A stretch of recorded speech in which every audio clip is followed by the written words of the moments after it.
एक दिन महाप्रभु जगन्नाथ जी बैठे थे तो भगवान के परम भक्त श्री माधवदास जी पहुंचे भीतर, दर्शन कर रहे थे। तो भक्त तो पहचान जाते हैं कि ठाकुर जी का मुख मुरझा रहा है, थोड़े उदास लग रहे हैं। माधवदास जी बोले, जय जय, आज आप इतने उदास क्यों लग रहे हैं? इतने संकट कष्ट में आप क्यों हैं? सब लोग बैठ जाओ, जो भी खड़े हैं सब लोग बैठ जाओ, जहां जगह मिले वहीं बैठ जाओ। माधवदास जी बोले, प्रभु आप इतने हमको कष्ट में क्यों लग रहे हैं?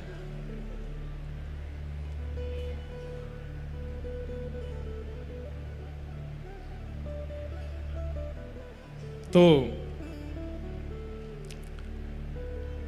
जगन्नाथ जी बोले, हमारा मन नहीं लग रहा। बोले, क्यों नहीं लग रहा?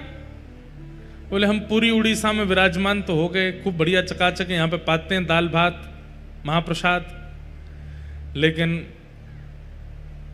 बचपन में जो हम लीला करते थे वो सब यहाँ नहीं कर पा रहे। बोले, क्या नहीं हो रहा? बोले, चोरी नहीं कर पा रहे, हम चोरी करने का मन हो रहा। माधवदास जी बोले, धीरे बोलो, जगन्नाथ बोलते हैं लोग आपको। क्या बोलते हैं? जगन्नाथ। पूरे विश्व की रक्षा करने वाले को जगन्नाथ कहते हैं। नाथ का मतलब रक्षक। और आप जो यहाँ पे ऐसी अभी चोरी वोरी करने की बात कर रहे हो। ठाकुर जी बोले, भले ही हमारा नाम जगन्नाथ हो गया, ऊपर स्वभाव कैसे छूटे? स्वभाव तो वही है हमारा। बहुत मन हो रहा है चोरी करने का। माधवदास जी बोले, तो फिर चले जाइए, क्यों, किसने रोका आपको? कर आओ चोरी।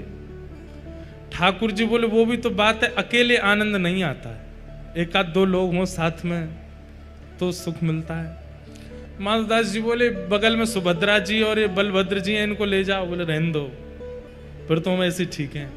क्यों? बोले, इनको लेकर के जाऊंगा तो फिर एक तो मुझसे खुद ही नहीं संभाला जाता अपने आप को, इनको क्या संभालूंगा फिर मैं? और बलराम जी हमारे वैसे ही क्रोधी हैं, चोरी में अगर पकड़े गए तो सीधा सर धर से अलग ही कर देंगे, उसका हत्या और हो जाएगी। और बल्कि बलराम जी तो ऐसे हैं, मैंने अगर इनसे कह दी कि चोरी करने जाना है तो पहले तो मुझे ही चार सुनाएंगे, और नेक शर्म ना आवे, इतना बड़ो है गो, भगवान बन गो, सब तो को आके प्रणाम करें, फिर वो चोरी करना ना छोड़ रहा, चार तो मुझे सुनाएंगे। और फिर उसके बाद चोरी करने का मन बना भी दूंगा तो बलभद्र जी बड़ देव हैं, इनको बड़े देवता माना जाता है। ये जगन्नाथ जी यहाँ पे कहते हैं कि जगन्नाथ जी अगर कोई काम पूरा नहीं कर रहे हो तो बलभद्र जी से कह दो, और ऐसा कह के कह दो कि जगन्नाथ जी देख लो हमारी सुन नहीं रहे, हे दाऊ दादा देख लो ये हमारी बात मान नहीं रहे, आपका काम उसी समय हो जाएगा। बड़ देव हैं। बोले, अगर मैंने इनसे कह दी कि मुझे चोरी करनी है तो बलराम जी पूरी जगन्नाथपुरी को बुला लेंगे और सबसे कहेंगे हमारो लाला चोरी करने आएगा, व्यवस्था करो। ऐसी चोरी की क्या, फिर हमको सुख तो मिलेगा नहीं। बेचारे वहां जहां हम चोरी करने जाएंगे सब बेचारे कहें, लाला चोरी कर लो, आ जाओ हमारे घर आ जाओ, चोरी कर लो। दाऊ दादा के हल से इतना डरेंगे सब, हमको सुख नहीं मिलेगा। माधवदास जी बोले, तो फिर अब चोर कहां से लाऊं आपके लिए? किसको लेके आऊं? किसके साथ जाओगे चोरी करने? तो जगन्नाथ जी मंद मंद मुस्का के बोले, तुम बढ़िया हो, तुम चलो, तुम साथ दो तो हम कर लेंगे।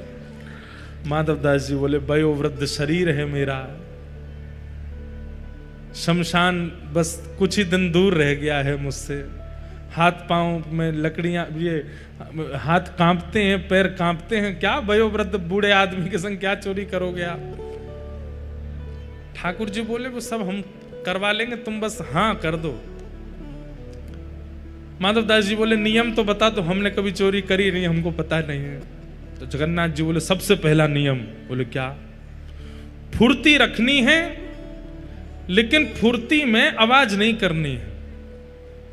मतलब गति तो तेज हो, पर जैसे हम चलते हैं तो हमारे पैरों की आवाज आती, हाथों की आवाज आती, कपड़ों की आवाज आती, आवाज नहीं आनी चाहिए। फुर्ती भी हो और आवाज ना हो, पहला नियम।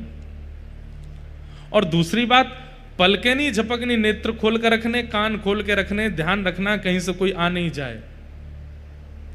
बोले, अच्छा और कोई नियम? बोले, ये दो तुम निभा लेना, बाकी मैं संभाल लूंगा। चलो।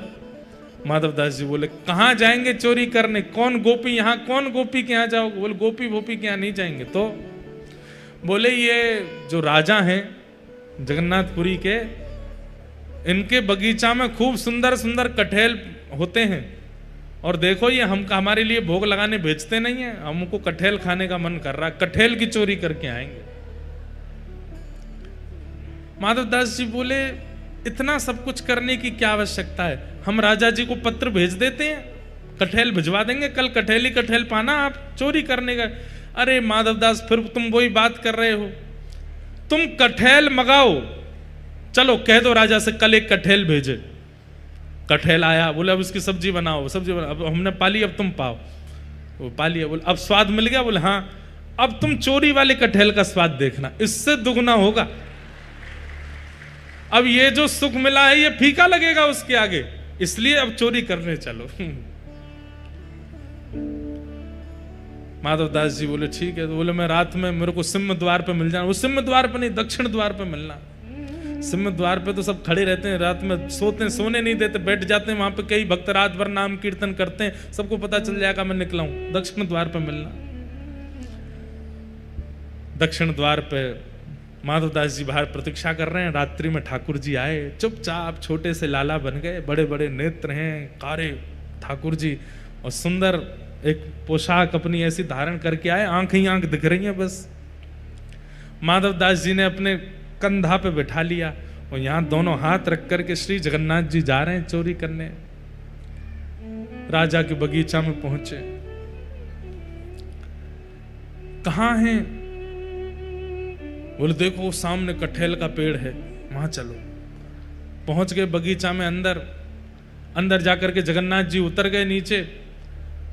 ठाकुर जी बोले अब ऊपर चढ़ना पड़ेगा, ऊपर से कटहल तोड़नी पड़ेगी।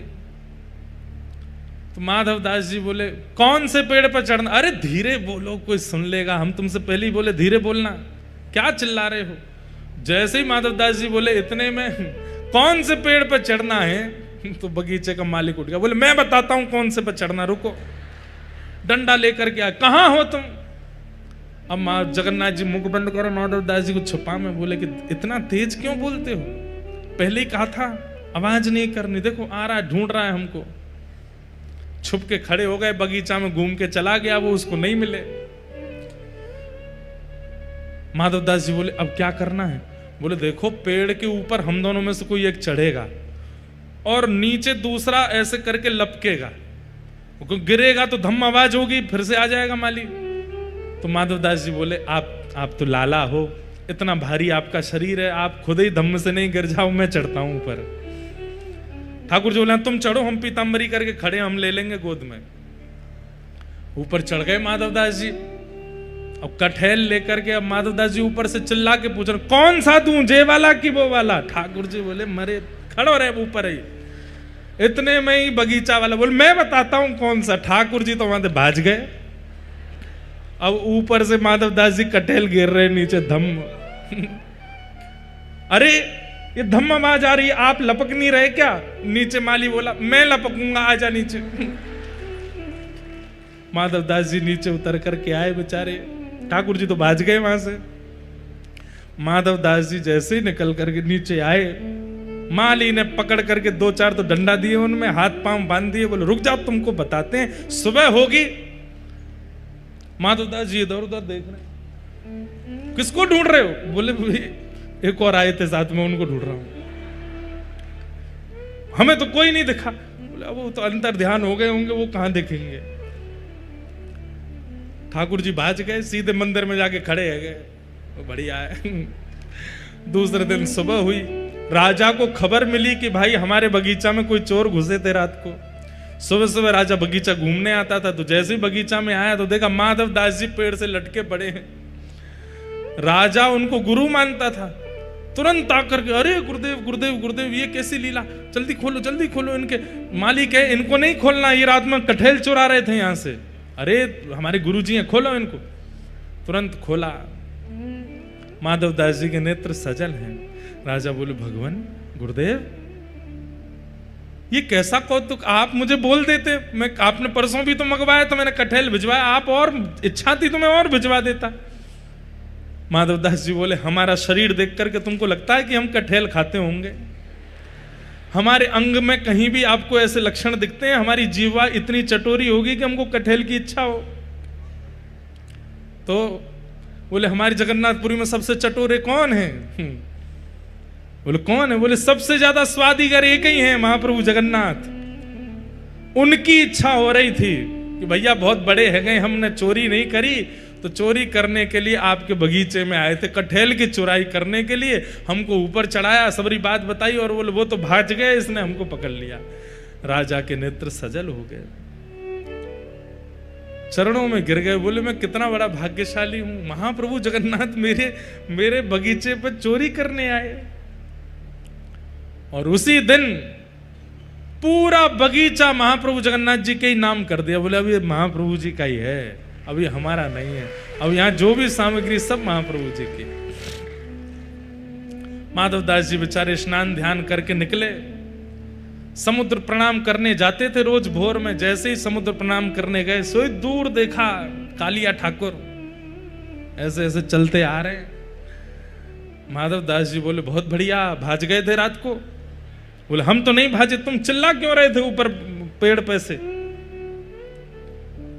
तो बोले तो तुम्हारी इच्छा पूरी हो गई, चोरी करनी है, चोरी करनी है, एक कठेल हाथ नहीं पड़ा आपके। बोले अब क्या करें? बोले चिंता नहीं करो, आप तो भाज गए थे, पर हम देखो रात में पिटे बंधे पूरा बगीचा आपके नाम करवा के आ गए, लो अब जाओ खूब प्रेम से कटहल पाओ। ठाकुर जी बोले माधव मन की मन में ही रह गई। बोले क्या चोरी भाई? नहीं। बोले तुम्हारे हाथ जोड़े हैं, तुम खुद ही देख लेना कब करनी है। तो आज भी जगन्नाथ महाप्रभु की इच्छा पूरी भई नहीं है चोरी करवे की।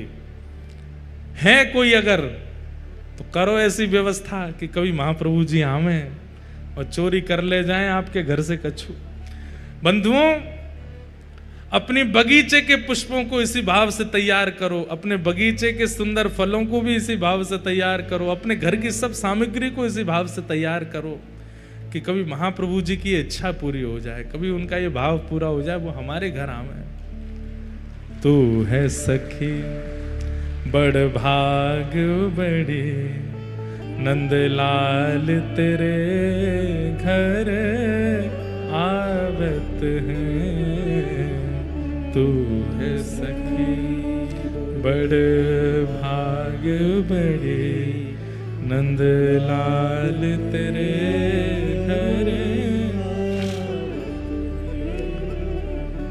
चाहे ठाकुर जी कितनी भी दूर चले जाएं वृंदावन से, पर वृंदावन की स्मृति ठाकुर जी के संग ही रहती है। वृंदावन की लीला ठाकुर जी कहीं नहीं छोड़ते। श्रीनाथ जी चोरी करते हैं, हमारे जगन्नाथ जी चोरी करते हैं, वहां द्वारिकाधीश चोरी करते हैं। बद्रीनाथ भगवान बेचारे वो तो तपस्या में वो कर नहीं रहे, पर करते तो वो भी होंगे, छोड़ नहीं सकते। ऐसे हमारे महाप्रभु जगन्नाथ, कैसा अनुग्रह है ठाकुर जी का अपने भक्तों के ऊपर। कभी कभी हमें लगता है कि आज भी अनुग्रह ठाकुर जी करते हैं, आज भी लीला महाप्रभु जगन्नाथ कर रहे हैं, पर हमें अभी पता नहीं चल रहा है। हमारे जब समय निकल जाएगा तब कोई भक्त की गाथा निकलेगी इस काल के, उसके ऊपर कृपा कर रहे होंगे अभी भी ठाकुर जी। तो इस प्रकार ठाकुर जी की बाल लीलाएं ब्रज में चल रही हैं। सब ब्रजवासियों ने कही कि कोई ना कोई राक्षस लाला के ऊपर आक्रमण करें। आज 2 वृक्ष गिर गए, नलकुवर मणिग्रीव ऊखल में बंधे थे ठाकुर जी। ब्रजवासियों ने कहा कि हमारे लाला पे इतने संकट आमे, अब हमें यहाँ गोकुल में नहीं रहना चाहिए, अब कहीं और चलो। और तब कहाँ गए? श्रीधाम वृंदावन को प्रस्थान किया है कि वनम वृंदावनम नाम पशव्यम नवकाननम। वृंदावन चलो, वृंदावन चलो, वहां जाकर के विराजेंगे और वहीं रहकर के लाला की सेवा करेंगे। किशोरी जी के हृदय से प्रकट हुआ है वृंदावन, इसीलिए वृंदावन रसामृत पद में गाया, श्यामा हृदय कमल सो प्रगट्यो। और जब किशोरी के हृदय से प्रकट हुआ तो किशोरी जी के हृदय की प्रकट कमल को ठाकुर जी देख करके प्रसन्न हो गए। तो श्याम हृदय को भाए, श्यामा हृदय कमल सो प्रगटो, श्याम हृदय को भाए, वृंदावन प्यारो वृंदावन। ठाकुर जी वृंदावन आकर के अति सुख में हो गए। बहुत प्रिय लगता है ठाकुर जी को वृंदावन। बंधुओं, कोई वृंदावन से अगर जगन्नाथपुरी आता है ना, एक बात कह दें आपको, इस बात को बताने के बाद हम ही वैसे संकट में पड़ जाएंगे, लेकिन फिर भी बता देते हैं। या तो आचार्य के साथ जगन्नाथ जी का दर्शन करो, या किसी ब्रजवासी के साथ ठाकुर जी का दर्शन करो। ब्रजवासी को संग लेकर के महाप्रभु जी का दर्शन करोगे, महाप्रभु जी बड़े प्रसन्न होते हैं। ब्रजवासी को देखने के लिए तो ये किस लिए विराज रहे हैं ऐसे, ये हाथ ऐसे क्यों हैं, मुख ऐसा क्यों है, हम कह सकते हैं हमारी याद में, हम ब्रजवासियों की याद में महाप्रभु जगन्नाथ जी पिघल गए। ब्रजवासी वल्लभ सदा मेरे जीवन प्राण, इनको नाही बिसारी हूं मोहे नंद बाबा के आन। ठाकुर जी स्वयं सौगंध खाते हैं नंद बाबा की, और ये ब्रजवासी, और जब तक ब्रज में ब्रजवासी आते रहेंगे ये मेरे प्राण रहेंगे, चाहे ये जैसे भी हों ये मेरे प्राण ही रहेंगे। ब्रजवासी वल्लभ सदा मेरे जीवन प्राण, मुझे प्राणों से भी अति प्रिय हैं ये ब्रजवासी। आज भी महाप्रभु जगन्नाथ जी, हम भले ही खूब आनंद में उनके सामने जाते हैं, खूब नाचते हैं, खूब गाते हैं, लेकिन वो विरह में है। ये ठाकुर जी का विरह स्वरूप है। अपने ब्रजवासियों की याद में ठाकुर जी पिघल गए। आज भी ठाकुर जी को मधुमंगल की याद आती है। वो मधुमंगल जो सुबह उठता है ना, तो सुबह उठते ही हर व्यक्ति धीमे धीमे अपने नेत्र खोलता है, आंख एक साथ नहीं खुलती, लेकिन मधुमंगल तो आंख पे हाथ धर लेता है और हाथ पे हाथ धरते हुए स्पर्श करते हुए चलता है। अब मैं घर से बाहर आए गयो, अब जे गली आ गई, आगे वाली गली तो अब मैं नंद भवन के सामने मुड़ गयो, अब नंद भवन आए गयो, और दहली के अंदर प्रवेश करते ही मैया, ओ मैया, हाँ लाला उठ गयो ना, अब ही तो ना उठो। तो मधुमंगल ऐसे ही बैठा रहता है, बोले मैया जब लाला उठ जाए तो मैं बताइयो। यशोदा मैया जाए के कहे लाला तू आंखन पे हाथ धर के काई को बैठो। मैया मैं अगर पहली आंख खोल करके कोई और को देख लूं ना, मेरा पूरा दिन बर्बाद हो जाए, लेकिन मैं पहली बार जब लाला को देखूं तो मेरा पूरा दिन बड़ा मंगल जाए। मैया जब लाला उठ जाए तो मैं बताई दूं। ऐसे ही बैठे रहता मधुमंगल। इतने में ही पलना हिलता है, ठाकुर जी उतरते हैं। यशोदा मैया सबसे पहले जाके कहती अरे मधुमंगल देख लाला उठ गयो। ठाकुर जी के सामने आकर के मधुमंगल तब हाथ उठावे और सबसे पहले लाला को देखे, और लाला देखते ही वहां से भाज जाए और फिर जाके अपनो प्रसाद पावे, स्नान ध्यान करे। रोज देखे ठाकुर जी को, और कुछ नहीं देखना, सबसे पहले लाल जी देखे।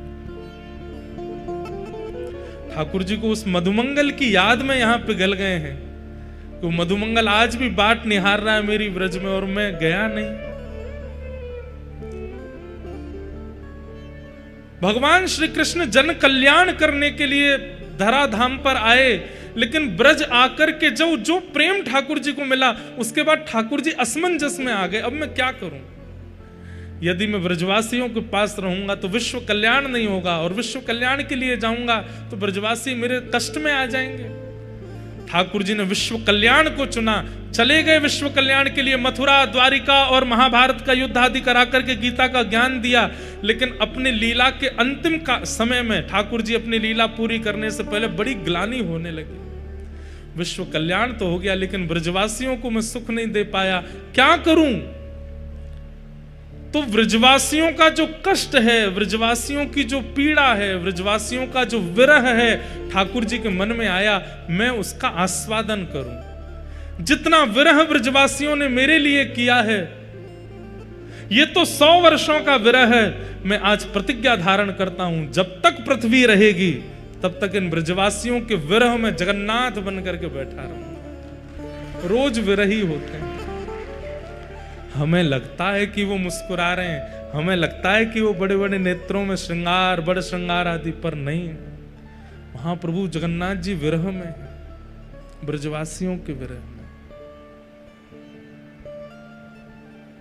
इसलिए जब जाते हैं तो महाप्रभु जी को राधा नाम सुनाया करो, श्री महाप्रभु जी को ब्रजवासियों की याद बताया करो, जाकर के वार्ता किया करो, लाला हम ब्रजते आए हैं, ब्रज बड़ो आनंद में है, वहां पे सब ब्रजवासी बड़े प्रसन्न हैं, मैया यशोदा, नंद बाबा, मधुमंगल, सीतामा सब बड़े आनंद में हैं। तो महाप्रभु जी बड़े प्रसन्न हो जाते हैं कि कोई ने ब्रज की याद तो दिलाई।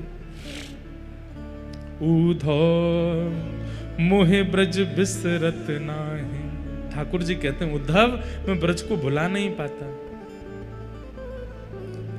हंस सुता को सुंदर कलरव और वृक्षन की छाहें, ऊधो मोहे ब्रज बिसरत ना, मुझे ब्रज भूला नहीं जाता। इसलिए महाप्रभु जगन्नाथ जी के सामने जब आप आकर के बैठते हैं, तब किसी भी कोने में मंदिर में चले जाइए, कोई सबको सुनाई दे इतना तेज करने की आवश्यकता नहीं है, केवल मन में जगन्नाथ जी को बिठा लो और महाप्रभु जी से कहो, हे महाप्रभु आप पीड़ा में मत रहो, आप विरह में मत रहो, देखो हम पूरा व्रज अपने हृदय में लेके आए, आप दर्शन करो और अपने हृदय में व्रज प्रकट करके महाप्रभु जी को उस व्रज में ले जाओ। यशोदा मैया की गोद में बिठा दो अपने मन में, नंद बाबा की गोद में बिठा दो, किशोरी जी के बगल में बिठा दो, कुंज निकुंज यमुना के पुलिन पर घुमा लाओ जगन्नाथ जी को। ये उपकार कीजिए जगन्नाथपुरी आकर के, अपने हृदय रूपी व्रज में महाप्रभु जगन्नाथ जी को रमण कराओ। ठाकुर जी प्रसन्न होते हैं।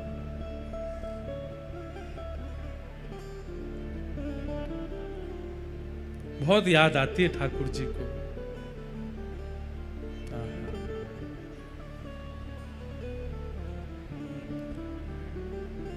और महाप्रभु जी यहां पता है क्या गा रहे हैं, किस भाव में हैं? राधे राधे करुणामयी कृष्ण प्यारी, मेरी सुधली जो श्री वृषभानु दुलारी। राधे करुणामयी कृष्ण प्यारी, मेरी सुधली श्री वृषभानु। बंधुओं, जब आप वृंदावन जाते हैं ना, तो वृंदावन के एक एक गली मोहल्ला कुंज निकुंज सबका दर्शन करके अपने हृदय में उसकी स्मृति बना लो। ऐसी गली है, ऐसे आंगन है, ऐसे प्रसाद है, ऐसा मंदिर है, ऐसा उत्सव है, ऐसे ब्रजवासी हैं, ऐसी यमुना जी हैं, ऐसा ब्रजमंडल है। सबकी स्मृतियां अपने हृदय में, जैसे हम फोटोज खींच के लाते हैं, सोशल मीडिया पे अपने मित्रों को दिखाते हैं, घर के लोगों को दिखाते हैं, ऐसी सारी स्मृतियां हृदय में लेके आओ और प्रतीक्षा करो। अब जब भी अवसर मिले जगन्नाथपुरी जाने का और महाप्रभु जगन्नाथ जी के सामने आकर के वो सारी स्मृतियां जगन्नाथ जी को दिखाओ। ऐसी गली है, ऐसी यमुना जी हैं, ऐसे उत्सव हैं, ऐसे ब्रजवासी हैं, महाप्रभु जगन्नाथ जी प्रसन्न हो जाते। कोई ने मुझ को व्रज की याद दिलाई है, कोई ने मुझ को वृंदावन की याद दिलाई है, वृंदावन को स्मरण करायो है।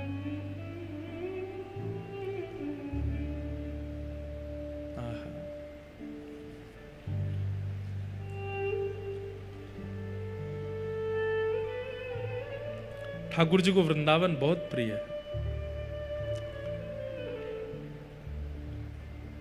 चरित्र आता है, आज से 500 साल पहले कोई वृंदावन से जगन्नाथपुरी दर्शन के लिए निकला और जैसे ही उनका वृंदावन से निकलना हुआ, यहां हजारों किलोमीटर दूर जगन्नाथपुरी में ब्रह्मवेदी पर बैठे महाप्रभु जगन्नाथ झूमने लगे।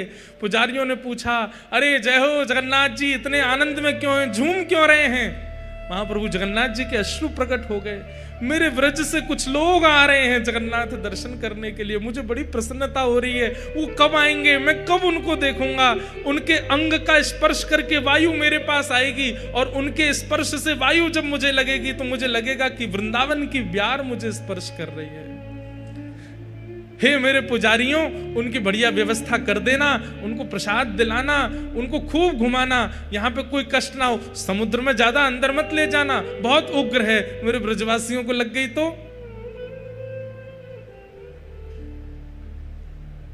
मेरे ब्रजवासियों को सुख देना, वो आ रहे हैं। महाप्रभु जी इतने प्रसन्न हो जाते हैं ब्रजवासियों के आने के भाव। इसलिए जगन्नाथपुरी आने का ये कोई शास्त्रीय बात नहीं, पर मैं अपने हृदय से कह रहा हूं, जगन्नाथपुरी अगर कोई बंबई से आ रहा है, दक्षिण से आ रहा है, उत्तर से आ रहा, कहीं से आ रहे हो, अगर संभव हो सके तो एक बार पहले वृंदावन चले जाओ और वृंदावन की स्मृति लेके फिर जगन्नाथ आओ। महाप्रभु जी को सुख देना है, अपने सुख समृद्धि के लिए आ रहे हो तो सीधे जगन्नाथ जी आ जाओ, लेकिन यदि ठाकुर जी को सुख देने आ रहे हो तो एक बार वृंदावन होकर के आओ। महाप्रभु जी को सारी स्मृतियां बता दो, महाप्रभु जी प्रसन्न हो जाते हैं। ठाकुर जी वृंदावन आए, वृंदावन आकर के भगवान ने अनेक लीलाएं की। सबसे पहली लीला ठाकुर जी ने ग्वाल बालों के संग बैठ करके छाक पाई है। छाक माने वन में ठाकुर जी गैया चराने जाते हैं और वहां ग्वाल बाल अपने अपने घर की सामग्री लेकर के आते हैं, सबकी सामग्री एक साथ लेकर के ठाकुर जी फिर उसको पाते हैं। महाप्रभु जगन्नाथ जी का महाप्रसाद सुनिए ध्यान से, एक पत्तल में एक व्यक्ति बैठ करके पा रहा है तो समझो कि वो महाप्रसाद पा रहा है, लेकिन एक ही पत्तल में 4 लोग बैठे हैं, कोई कहीं से दाल मां मिला रहा है, कहीं से चावल मिला के, तो ठाकुर जी बड़े प्रसन्न होते हैं, वाह मेरी छाक लीला है रही है, क्योंकि ठाकुर जी भी तो ऐसी छाक पाते हैं। महाप्रसाद झूठा नहीं होता, आप किसी के साथ भी बैठ के पा सकते हो, कभी भी पा सकते हो, कैसे भी पा सकते हो। आप जीभ से भी अगर कुछ स्पर्श कर लेंगे तो भी वो महाप्रसाद ही रहेगा, वो झूठा नहीं हो सकता। महाप्रसाद ऐसे ही पाना चाहिए। अगर कोई जगन्नाथपुरी का वैष्णव बैठ के पा रहा होगा तो आप जाकर के अगर उसके में से उठा के पाने लगेंगे, वो आपसे कुछ कहेगा नहीं। बाहर का व्यक्ति होगा जिसको पता नहीं, वो कैसे भैया क्या कर रहे हो, हम पा रहे हैं, हमारे में से क्यों पा रहे हो। लेकिन महाप्रभु के महाप्रसाद का नियम है, अगर जगन्नाथपुरी का व्यक्ति पा रहा होगा जिससे पता है महाप्रसाद की महिमा, आप जाकर के बैठिए, उसके पत्तल में पाने लगिए, वो और स्थान भले ही परिचय नहीं, नाम भी नहीं पता, वो कहेगा आओ बैठो पाओ, खूब प्रेम से पाओ। कोई पत्तल से उठ गया पा करके और पत्तल पड़ी है, आप उसमें पुनः महाप्रसाद लेके पा सकते हो, वो झूठी नहीं होती, तुलसी दल की तरह है। यहां खप्पर मिल जाए, फूटे हुए मिट्टी के बर्तन मिल जाए, उनमें जितने चावल बचे भाई में दाल में मिलाओ, प्रेम से पालो। महाप्रसाद अद्भुत है, यहां पे अपरस ही है सब कुछ, कुछ भी स्पर्श से झूठा कूटा नहीं होता। मतलब देखो कैसी भावना आई चित्त में कि विश्व में मंदिरों के गर्भगृह अपरस होते हैं, पर महाप्रभु जगन्नाथ जी का पूरा क्षेत्र अपरस है, यहां पे कुछ भी अपवित्र नहीं होता, सब पवित्र है। ठाकुर जी ने छाक लीला की, छाक लीला के बाद ठाकुर जी ने कई लीलाएं व्रज में की, कालिया मर्दन लीला की, आज हमने प्रारंभ में ही सुन ली। सब लीलाएं करते हुए एक दिन ठाकुर जी आए तो देखे 56 भोग बन रहे हैं। मैया से जाए करके कही, मैया जी कौन के काजे बननो है। मैया बोली लाला बाबा ते जाके पूछ। ठाकुर जी ने बाबा ते जाके पूछी, बाबा बोले लाला हम ब्रजवासीन के देवता इंद्र महाराज हैं। आज देखो कल ठाकुर जी का जन्मोत्सव होना था तो भी इंद्रदेव आ गए, आज 56 भोग उत्सव होना है तो इंद्रदेव आ गए हैं। आज भी आकाश में बैठे हैं, हमें तो लगा 56 भोग लगते ही वर्षा होने लगेगी या है रही होगी बात। ठाकुर जी मधुर, ये सब संकेतों से ठाकुर जी प्रस्तुत कर रहे हैं कि ठाकुर जी उत्सव में आ रहे हैं, इसलिए जैसी कथा हो रही वैसा ही सब माहौल बनना है। तो इंद्र की पूजा हम यामारे करें क्योंकि हम किसान हैं। इंद्र अगर हमसे प्रसन्न रहेंगे तो हमारी खेती बाड़ी में अतिवृष्टि, अनावृष्टि, ओलावृष्टि नहीं होगी। जब वर्षा करनी चाहिए तभी करेंगे और जब नहीं करनी चाहिए तब नहीं करेंगे। इसलिए इंद्र को प्रसन्न करने के लिए हम साल में एक बार 56 भोग लगाते हैं। ठाकुर जी बोले तो फिर सूर्य ने कहा बिगाड़ो है, बाकी भी पूजा करो। चंद्रमा ने कहा तुम्हारो कछु चुरा लियो, बाकी भी पूजा करो। वरुण देव की कृपा से ही तो जल सिंचन होवे, उनकी भी पूजा करो। वायु देव की कृपा से हमारी फसल लहरावे, उनकी भी कृपा करो, उनकी भी पूजा करो। अकेले इंद्र को पूजवे से कहा होएगो, 33 कोटि देवतान को पूजो। कई लोग प्रश्न करते हैं कि महाराज जी 33 प्रकार के देवी देवता हैं कि 33 करोड़ देवी देवता हैं। अब देखो इसकी बात ऐसी है, जैसे मंत्रिमंडल अनेक हैं पर मंत्रियों के नीचे काम करने वाले अनेक लोग होते हैं, ऐसे 33 प्रकार के देवता हैं और हर देवता के नीचे 1-1 करोड़ सेवक हैं, तो अपने आप 33 करोड़ हो जाएंगे। तो इस असमंजस में मत पड़ो कि 33 प्रकार हैं कि 33 करोड़ हैं। हमारे तो एक ही हैं, देवों के देव नाथों के नाथ जगन्नाथ। यही है, सबरे 33 कोटि इनमें ही बैठे हैं, इनसे ही प्रकट हैं, इनमें ही विलीन हैं।